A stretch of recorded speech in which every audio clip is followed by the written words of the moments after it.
What if the pain ruining your life isn't your pain at all, but the memory you refuse to release? Most people spend years dragging invisible chains forged by yesterday, never realizing they are prisoners of ghosts that no longer exist. Deep within an ancient mountain monastery, a young traveler is about to uncover a truth so unsettling it could change the way you carry your past forever.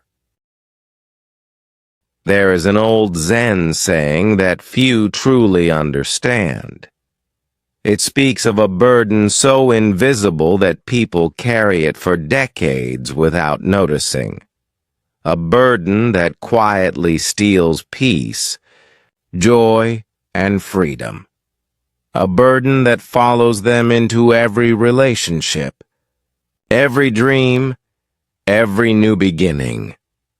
But hidden inside an ancient story is a realization so powerful that once you see it, you may never look at your past the same way again. And by the end of this story, you may discover that the thing preventing you from moving forward has never been the world around you. It has been the weight you refuse to put down. Long ago, deep within a mountain region where mist wrapped itself around pine forests like drifting spirits, there stood an ancient monastery. It was older than memory, older than most maps, older than the stories told about it. The monastery rested on a cliff, overlooking a vast valley where clouds floated. Below, like an endless white ocean, there lived a Zen master known simply as Master Ren. People traveled for months to meet him. Some came seeking wisdom, others came seeking answers. Most left with neither, because Master Ren rarely gave answers. Instead, he gave experiences, and experiences have a way of teaching what words cannot. One autumn morning, a young man arrived at the monastery. His name was Taro. His face was tired, not from travel, from life. Though he was only 30, he looked much older. His eyes carried a sadness that seemed permanent, like someone who had spent years staring at closed doors. For 3 days he waited outside the monastery gates. On the 4th day, Master Ren agreed to see him. The young man bowed deeply. "Master," he said, "I have come because I cannot find peace." The old master remained silent. The mountain wind moved through the courtyard. A bell rang somewhere in the distance. Finally, Master Ren asked, "What troubles you?" The question seemed simple, but Taro's face tightened immediately, as if someone had opened a chest filled with old ghosts. He spoke of betrayals, failures, regrets, mistakes, missed opportunities, broken relationships, dreams. That never happened. He spoke for nearly an hour, and when he finished, the old master simply nodded. Then he stood. "Come with me." That was all he said. No advice, no wisdom, no comfort, only those 3 words. The next morning, before sunrise, Master Ren handed Taro a large cloth sack. Inside were dozens of rough stones, some small, some enormous. The sack was heavy, painfully heavy. Taro struggled just lifting it. "What is this for?" he asked. Master Ren looked toward the mountains. "You will carry it." "For how long?" The master smiled. until you understand. And with that, he began walking. Taro followed. The mountain path, twisted through forests drenched in silver morning fog. Birds sang above them. Streams flowed beside the trail. The world seemed peaceful, yet Taro noticed none of it. The sack dug into his shoulders. Its weight consumed all his attention. After several hours, his muscles burned, his breathing grew ragged, sweat soaked his clothes. Still, the old master walked calmly ahead. By noon, Taro could barely continue. His legs trembled, his back ached. Every step felt like punishment. Finally, he collapsed beside a river. I cannot do this anymore. Master Ren sat on a nearby rock. Why not? It's too heavy. The old man nodded, then pointed at the sack. Open it. Confused, Taro untied the rope. Inside lay dozens of stones. Nothing more. The master picked up one stone. What does this stone represent? I don't know. The master handed it to him. Then choose.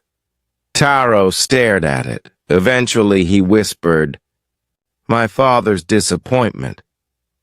Master Ren tossed the stone into the river. Splash. The water carried it away. How does the sack feel now? A little lighter. The master nodded.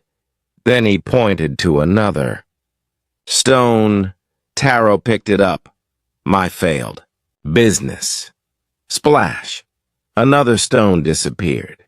Beneath the current. Again the burden became lighter. One by one they continued. Each stone became a memory, a regret, a failure, a wound, a humiliation, a betrayal. Every stone represented something Taro had carried for years, and with each stone thrown into the river, the sack grew easier to bear. Soon he could stand again. Soon he could walk. Soon the journey felt manageable. For the first time, hope appeared in his eyes. Perhaps this was the lesson. Perhaps letting go was simply a matter of choosing. But the mountain had another lesson waiting. As evening approached, they reached a small village hidden among cedar trees. The villagers welcomed the travelers. Food was offered.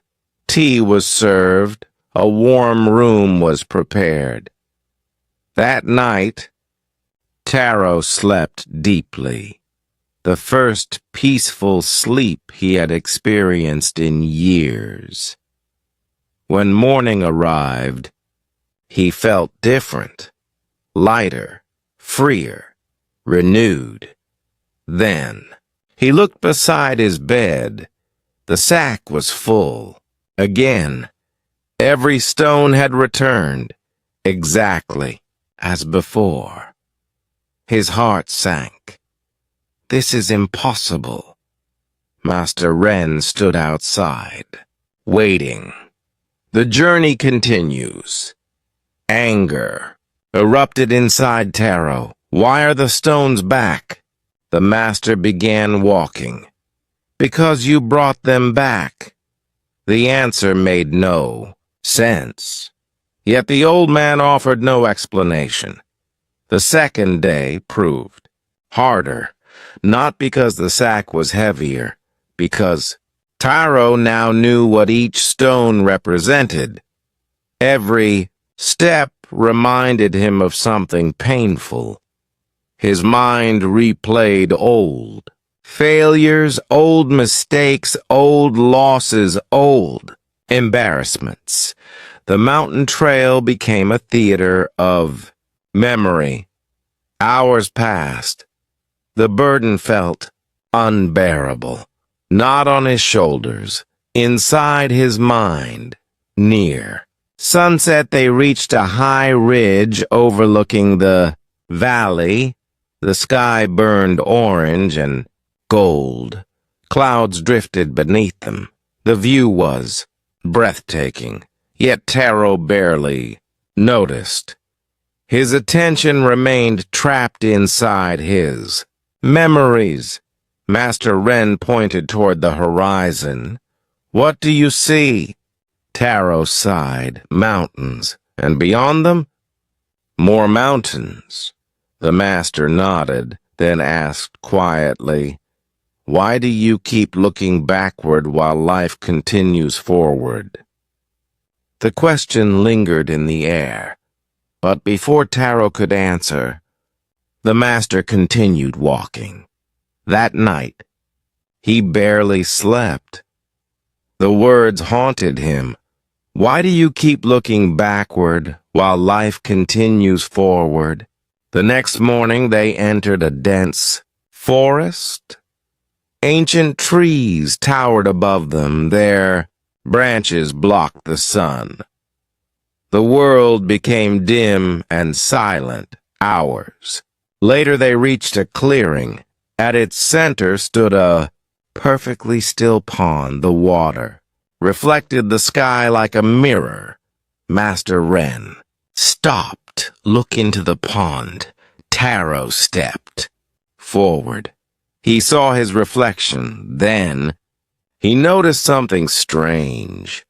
Every time he adjusted the sack on his shoulders, the reflection trembled, the image distorted, the water rippled. His face became unclear. Master Ren picked up a leaf and placed it gently on the pond. The water settled. The reflection became perfect once more. Then the master asked, "What destroys the reflection?" "The movement." "What causes the movement?" "The burden." The old man smiled. At last, something was beginning to awaken, but the deepest lesson had not yet arrived. Days later, they reached the highest mountain in the region, at a place where clouds touched stone, place where the wind sounded like distant voices.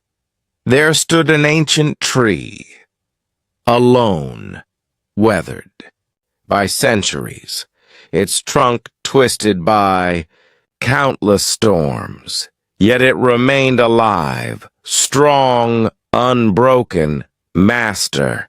Ren sat beneath it, then he pointed to the roots. "What do you notice?" Taro studied them carefully. Many roots extended deep into the earth, but some no longer reached the soil. They hung uselessly in the air, dead, disconnected. The master asked, "Why does the tree keep these dead roots?" Taro shrugged. "Perhaps it cannot remove them." The old man shook his head. "It removes thousands every year." Then he looked directly into Taro's eyes. "So why do you keep yours?" Silence. The mountain wind moved through the branches. For the first time, Taro had no answer, because suddenly he understood. The stones, the river, the pond, the tree, none of it had been about the past. The past was already gone. The betrayals were gone. The failures were gone. The humiliations were gone. The moments themselves no longer existed. Only his attachment remained. He had spent years carrying things that reality had already released. Years carrying ghosts. Years carrying shadows. years, carrying memories as if they were responsibilities. Tears filled his eyes, not tears of sadness, tears of recognition, the kind that appear when an illusion finally breaks. Slowly, he removed the sack from his shoulders. For the first time, he truly looked at it, not with resentment, not with fear, but with clarity. Then he opened it. Stone after stone, he lifted them and released them, not because he denied the past, not because he forgot it, but because he no longer believed he needed to carry it. The wind swept across the mountain. The sack became empty, Master Ren said. Nothing. There was nothing left to say. Some lessons arrive only when words disappear. Years later, travelers would speak of a joyful man living near the valley. Man who smiled easily, a man who seemed strangely free. Most assumed he had lived an easy life. They were wrong. His life had contained the same pain, the same losses, the same disappointments. The difference was not what had happened to him. The difference was what he stopped carrying, and perhaps that is where this story reaches you, because right now, somewhere inside your own mind, there may be a sack filled with stones. Old regrets, old mistakes, old failures, old versions of yourself, moments you replay, conversations you cannot forget, decisions you wish you could undo. You may think carrying them protects you, teaches you, prepares you, but ask yourself something: how many of those stones are actually helping you walk? And how many are simply making the journey harder? The past